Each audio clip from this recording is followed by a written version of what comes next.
Well, hello, it's Harry Rogers here, and I've got a question for you. What inspired you to get on with woodworking to make real progress? Well, for me, it was actually my dad's chair, and it's the one that's behind me.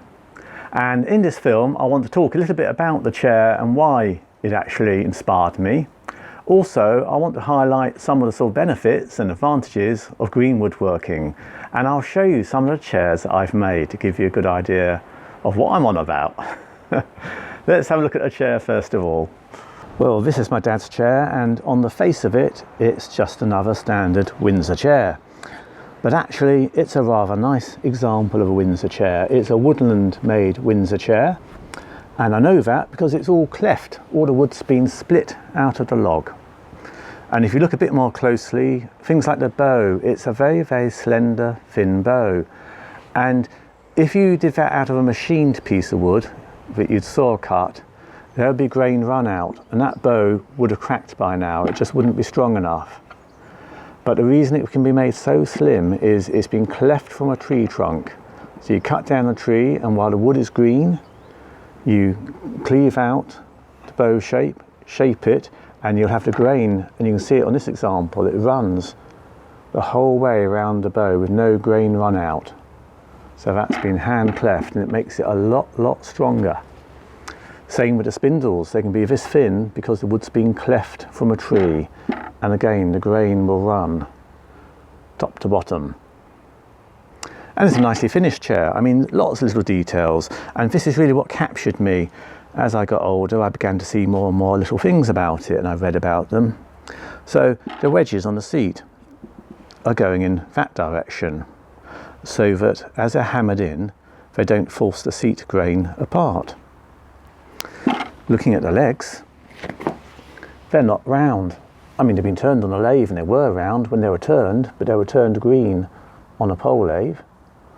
And as they've dried, they've gone oval, which is what happens as the grain, different direction, it would actually shrink. And of course, what the maker's done here, they've used that to their advantage, because they had relatively wet legs, very dry stretchers, and then as the leg joint dried, it clamped around the stretcher, making a really tight joint. So you wouldn't need glue, it would just hold it by nature, the force of drying. And as I look more closely, you can see things like the leg turnings. They're all slightly different shapes, they're all slightly irregular. A dog's been chewing along the seat here. Got a nice little pommel. It's got a nice little scratch beading around here, a little scratch line has been put in. Rather nice little decorative feature. Makes it quite a superior chair, really. A simple chair, but a superior one. Now, I think what caught me, and I'll show you now another chair. So I'll put these side by side. That's my dad's chair. And next to it, I have put another Windsor chair. Now, from a quick casual glance, they look very similar. So this other chair, which I've just added, we used to have 3 of those as a family, and this was my chair. Now, it's quite different, and yet it's very similar. To me, it's chalk and cheese, because this is a machined wartime utility chair. So it's got a thick, clumpy bow that's been machined, and the grain does run out on the bow. It's probably surprising it's held this long. The splat is just flat and machined. The spindles aren't shaped, they're just straight down. There's nothing elegant about this chair, really. I mean, it's functional, and that's about all you can say for it. The seat doesn't have any character or shaping, really. The legs are all completely uniform and the same. They have the same splay angles. And that's it, really. I saw my dad's chair, and I thought, how come, you know, what are the differences here?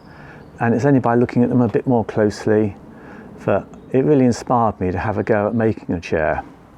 So I will now show you the first chair that I made.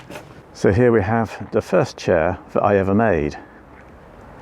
It's not so nicely done as my dad's, but it's a lot better than the wartime utility chair. It's got a nicely shaped seat, nice elm seat, legs coming through and wedged with the grain, against the grain there. A nice bow which was steam bent and cleft, back splat shaped, and spindles which taper, and legs which are all a bit sort of wonky, but again give it character. So that was my first inspired effort at chair making, and of course I then went on to try some more, and I have put a series up. So this is a copy of mine of a William Morris Sussex chair, and again, if you look at the spindles, how delicate these are, and yet they're so strong because the grain, I've cleft the wood and the grain runs through the whole way. If you work the wood while it's green straight off the tree, it's fairly easy to cut.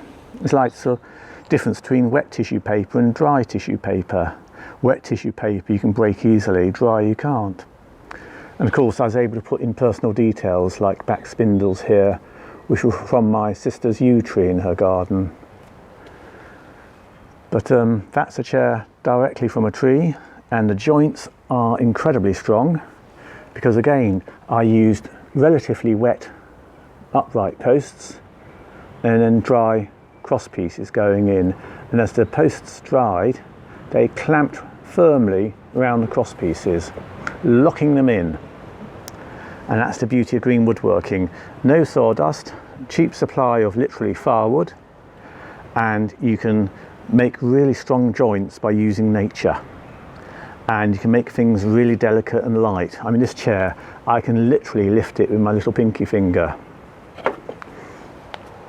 And then taken to an extreme, I then made the Glasgow chair, and what I wanted to do here was show what you can do with cleft wood, making spindles really long. So these are ridiculously long, and if I'd sawn these spindles, they would have snapped by now. This is a chair I use in my leather shed, and the spindles are very, very long and very, very thin. They taper nicely. But again, you see, it's the grain, you can track it the whole way down because it's cleft wood. So that was hewn from a log and then shaped. And again, I've put a film series up showing you how I did it.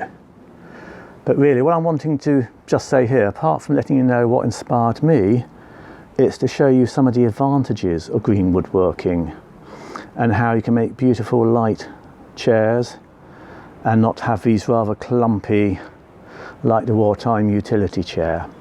So there you are. Anyway, hope you enjoyed watching that, and thanks very much for watching. Bye bye.